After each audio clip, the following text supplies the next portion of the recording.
Welcome to another edition of ATL Prime Sports. I'm JJ Jurjevich. Joining me this evening is the one, the only Wayne Ridenauer in Memphis, Tennessee. You can catch us all at ATL Prime Sports on Facebook, X, Instagram, YouTube, and of course, Apple and Spotify. Our personal X's at JJ Get You One, at RWY Jr. for Wayne, at Corder Todd for TC Todd Corder, who is calling a high school football game tonight, and at LG for Real Though, who is calling the Adairsville High School football game tonight as well, doing some play-by-play. So please catch us all, like and subscribe again at ATL Prime Sports. Wayne, how you doing tonight, buddy? Pretty good, man. You just reminded me that the Friday night lights are now in effect, and I kind of miss going to those games when my son was in high school and in the marching band and stuff. But in other ways, I don't because the parking is always terrible. Yeah, doing great. Not as well as the Braves, who won their sixth consecutive National League East championship earlier this week. Hats off to the Atlanta Braves, and hopefully they can keep it rolling. We'll talk about them a little bit in our biggest, our ALNL World Series picks, and that's what's on tap today. So we'll get into our biggest surprises from NFL Week 1, and we'll get into our AL and NL World Series picks, and of course the Pick 6. And let's go ahead and kick this thing off with an NFL topic. NFL Week 1 has come and gone. What were some of your favorite moments from the opening week, Wayne? Atlanta winning was one. Watching that Jets game in which the Jets really played miraculously and came back and won that game.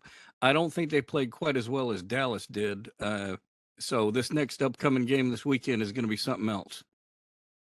Yeah, my favorite moment of the weekend was Zach Wilson coming in for Aaron Rodgers on Monday Night Football and winning the game. He didn't think he was going to get a shot at playing this early in the season. I bet mentally wise, he was like, all right, I'm going to sit here, learn from one of the best. Sure, he didn't look the best, but he settled down and completed 14 of 21 passes for 140 yards and a touchdown. Did throw the INT, but look, he came in and he got the job done. He had a fourth quarter drive late that tied the game. I actually took the lead, and then back tied the game with a deflected field goal off the goalpost to get in there and tie it. But the Jets' defensive special team also got the job done. 5 sacks, 4 turnovers, and a walk-off punt return touchdown by Xavier Gipson in his first NFL game. And what a story that was if you watched Hard Knocks. Gipson gets the return, gets instant praise, and boy, what a story. Hats off to Gipson for taking it to the house. It's the first walk-off punt return TD in quite a while in overtime. Honorable mentions for me, obviously, again, that was my favorite moment, was the Zach Wilson coming in for Aaron Rodgers. But honorable mentions, Falcons being above 500 for the first time since 2017, after the 2017 season, I should say. Beating division rival Carolina 24-10, including 130 rushing yards, 2 rushing touchdowns, one by the rookie running back Bijan Robinson, the other by Tyler Algier, who had a 2-touchdown performance in the game. So absolutely pretty good performance in a division game. That's exactly what you want if you're an Atlanta Falcons fan, a 1-0 start. And that's my honorable mention there. Larry here sent me his game notes. Love the Detroit win. Again, this is Larry Gardner's little tidbit here. Love the Detroit win at KC. Jordan Love with Green Bay. Jesse Bates and the Falcons D. Don't like the Cowboys, Larry says, but that was a statement win. Calvin Ridley looked ready. Hated Aaron Rodgers going down with the season-ending injury. That's what Larry was his favorite moments and honorable mentions there, which is awesome. Jesse Bates had a wonderful game. 3 total turnovers there, 2 picks with the fumble recovery. That's what the Falcons signed him for, Wayne. We've been telling TC this, that the Falcons have revamped their roster from the end of last year's debacle, and this guy's a key part of that defense. And he did a wonderful job. Hats off to the Falcons. 1-0 for the first time since 2017, the end of the season. So there you go. Wayne, any final thoughts on the NFL? No, man. I'd be a Falcons fan, and you know this, regardless of if it was Keanu Reeves or if it was Mark Wahlberg out there playing quarterback, I'd still watch him and cheer for him, man. Wayne, I'm the same way. I'm not as much of a homer as you. I am a little homer, but look, the Falcons played extremely well in their aspects. Sure, there were some ugly aspects of the game. Desmond Ridder threw for just over 100 yards, but 3 incompletions and no interceptions. I'll take that all day long. When is That's when my is the final thought. Give when's the me last? 3 incompletions, 1 touchdown, and 0 interceptions each week with the 130 rushing yards. Yeah, I'd like to see where the Falcons are at the end of the season. yeah. Let's move When is on. the last? When is the last time that Ritter has thrown an interception? He has not, in his NFL career, he has not thrown an interception. That is I, through 5 games now. Now, he did get very lucky, and I mean very lucky, because let me tell you what. His first game against the Saints, his first start, he had about 2 or 3 medicine balls that were yeah. dropped by Saints defenders. So he's lucky there, but he has not thrown an interception, which is, again, like I said, if Desmond Ridder takes care of the football, the Falcons get a little bit better wide receiver play and get Kyle Pitts involved more, spread the ball around with that offense. I really like what they did. Like I said, 130 rushing yards, 5 rush yards per attempt. That's going to win you a lot of football games in the NFL if you can control the clock and do that. Wayne, let's get to Major League Baseball. The Braves are the first team in Major League Baseball to clinch their division with the MLB postseason in sight. Who do you think will play for the World Series? I'll go first in the National League. I'm wearing the jersey for a reason. It's going to be the Braves. I mentioned I'm a homer, but it's honestly the honest pick. Here's why. Highest team batting average, 275 for the Atlanta Braves. Most hits, 1,382. Most home runs in National League history, 282 and counting.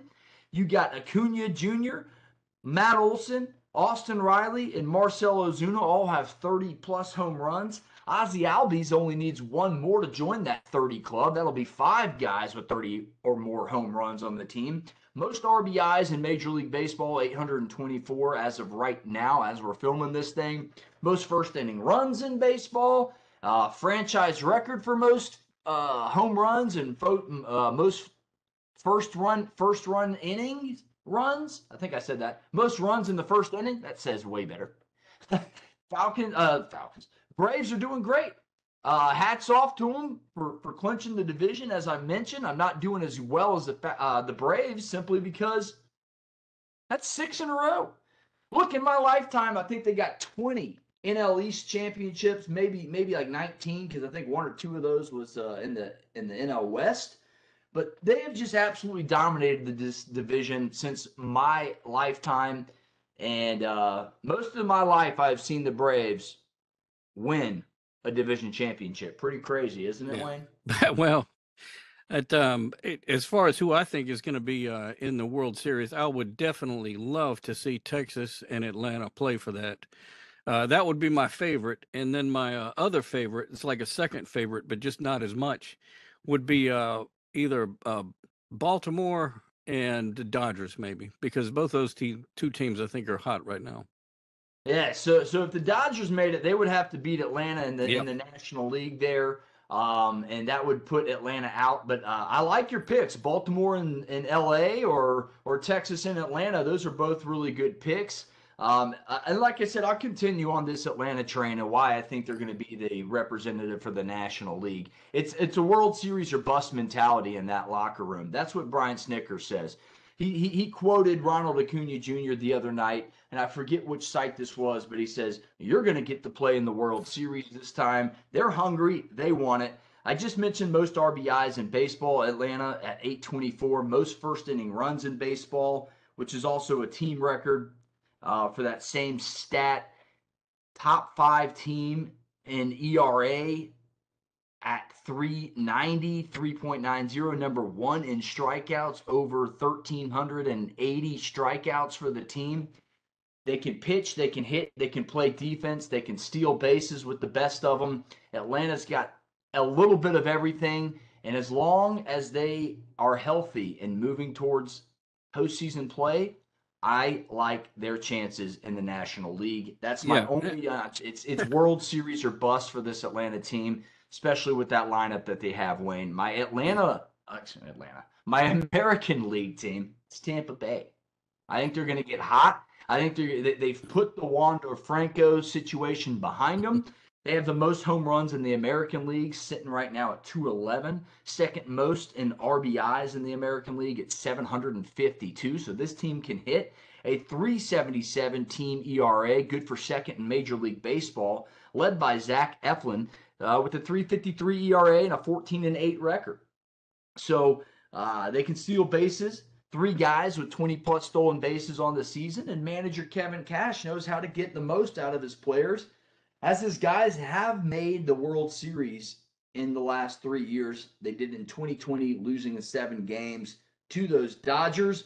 So that's my pick, Wayne. I got the Rays and the Braves, a full East Coast World Series. I'd be happy for this guy, because then I wouldn't have to stay up late watching those West Coast games. Yeah. So you got Atlanta and Texas is your pick, and then your secondary pick is Baltimore and LA. Right. So Baltimore is right in there with that other team you picked in that same division. But the last question I have about divisions and all this other stuff, who do you think is going to be the next team to clinch their division? Next team to clinch, I think, is going to be Minnesota or LA. Yeah. One of those two teams. They I believe they have the largest lead, but I do, if I'm picking one, I'm going to say the Twins. Okay. Yeah, and I'd pick the Dodgers just because they've got such a commanding lead over second right now, and they win like 3 more, and I think that'll clinch it for them. If my math is right, which most of the time it's not, so don't let me mail at your checkbook.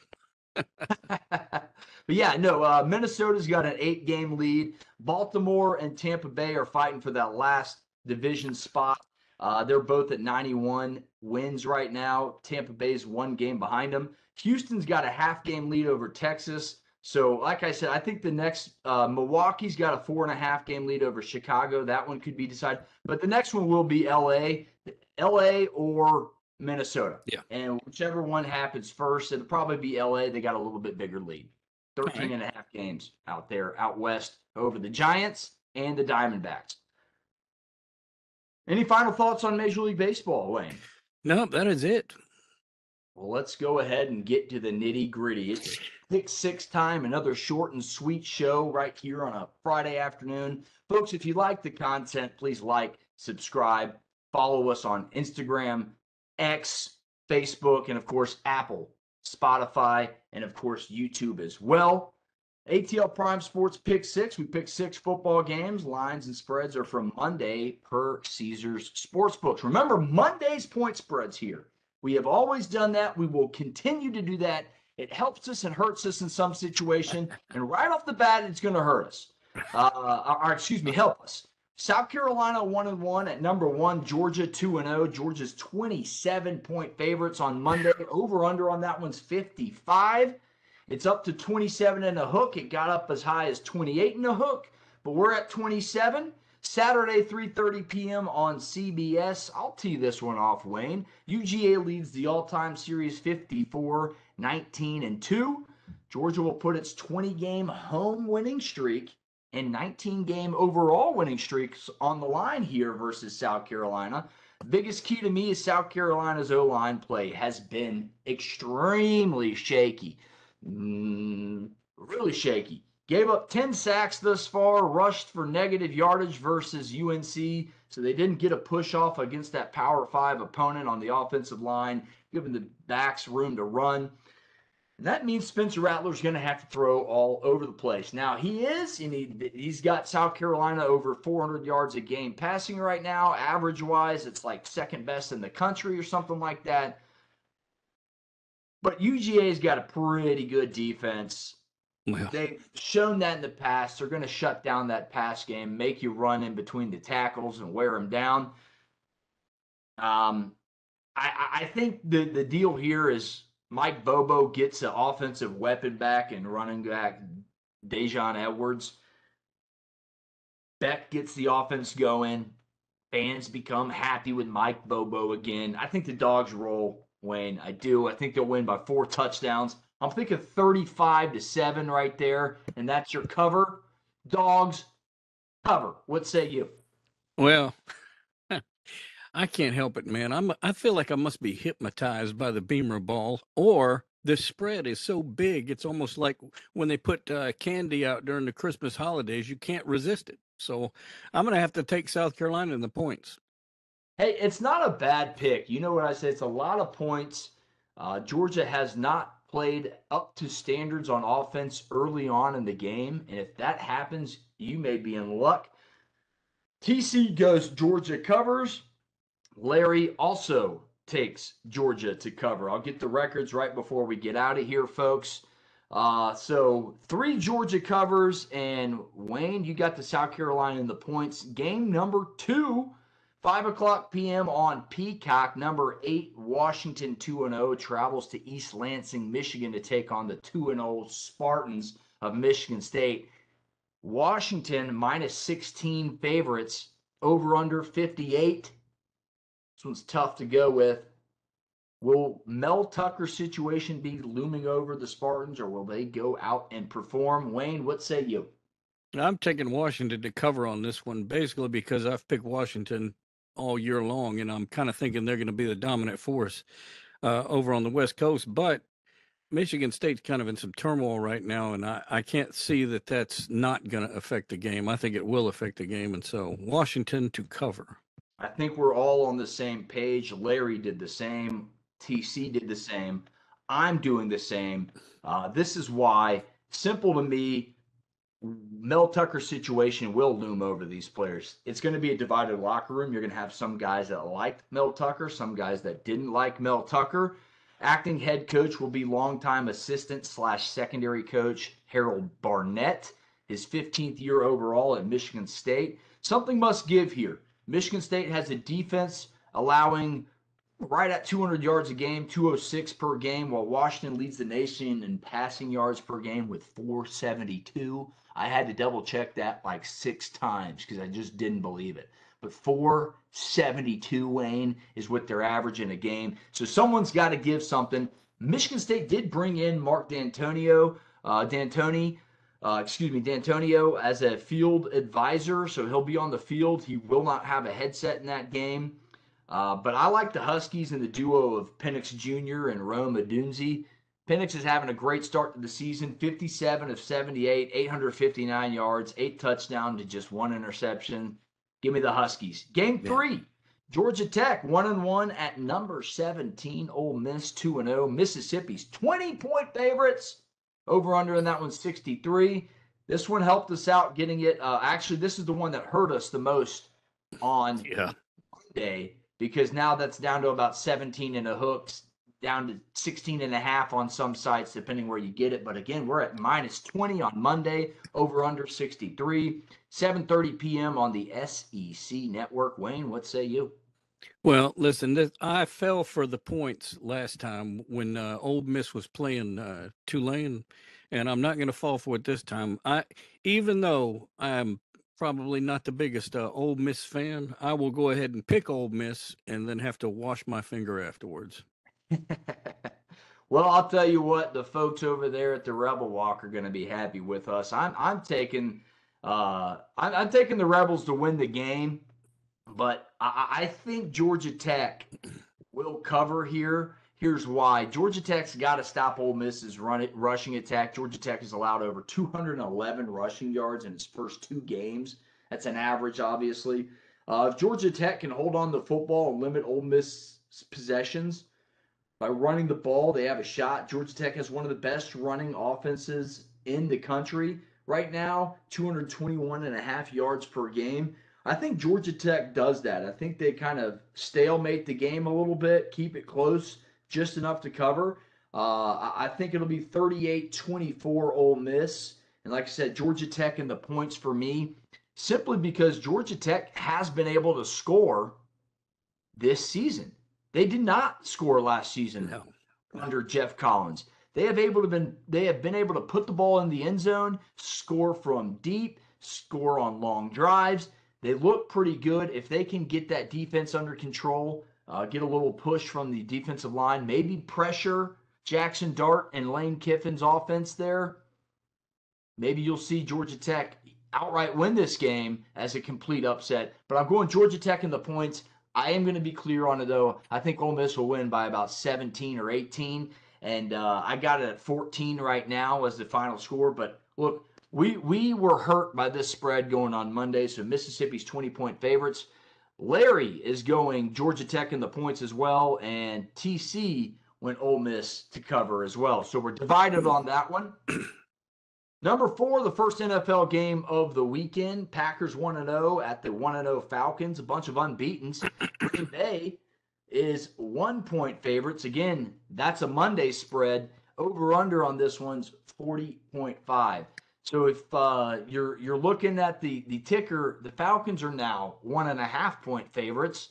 Sunday at 1 p.m. on Fox, this line, again, has shifted in favor of the Dirty Birds since our Monday spreads.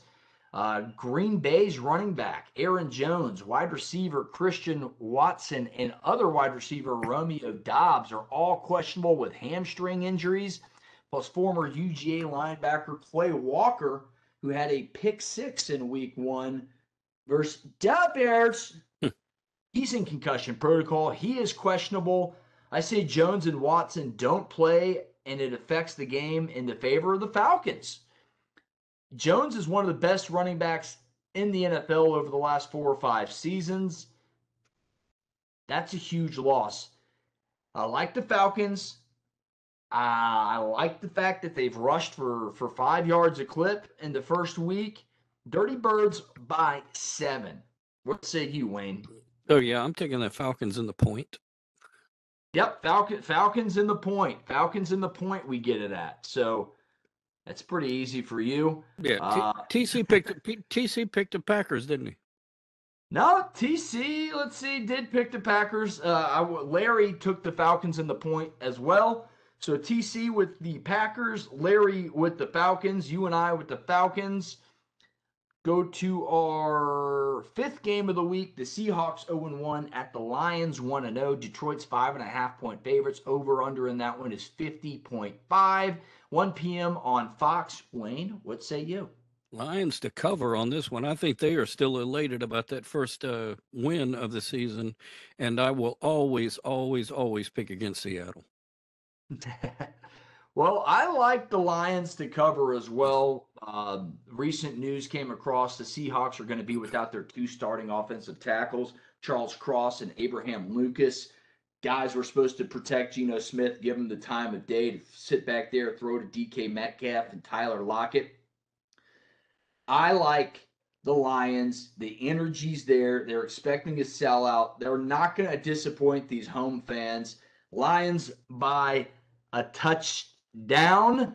That's Larry as well. That's TC as well. So it wouldn't surprise me if the Seahawks go out and blow out the Lions because we're all picking them. But Lions to cover for everyone. That is game 5 or game 6. Jets 1-0. Cowboys 1-0. Playing in Dallas. Dallas 3-point favorites. Over/under in this one's 45.5.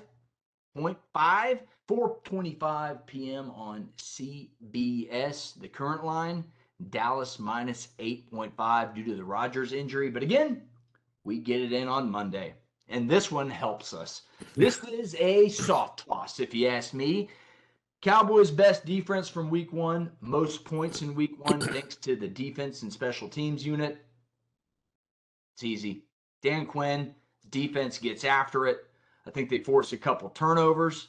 Make it very easy on the Cowboys. Short fields. I think Tony Pollard, CD Lamb get going. And you see Michael Gallup and company just go off. I think Dak's going to be very accurate with the football. I think you'll see another lopsided victory from the Cowboys. Cowboys cover. Wayne, what say you? Well, I have to take the Cowboys and cover on this because they are really showing a lot, especially that first game. Tony Pollard being from here in Memphis is difficult for me to pick against that. And as far as all these people getting injured and everything, have we quit walking it off now? Have we just started saying, I'm injured, I can't play? So it used to be you just walk that off. I'm going to get a hat that just has 3 letters on it. I'm going to try to run this hashtag. Hashtag WIO. Walk it off. I like it. I like it. Cowboys cover for Larry. Cowboys cover for TC. We're all pretty even with our picks, only a couple there. Larry is 6-6 overall. TC is 7-5 overall. Wayne, you are 8-4 in the front here overall, and I am 7-5, tied with TC in second. We are all 500 or better. Folks, stick around. Look at us. We're picking good picks here. 4-2 for me last week, a 500 week for you, under 500 week for Larry, and TC took it home last week with a 5-1 record. That concludes our pick 6.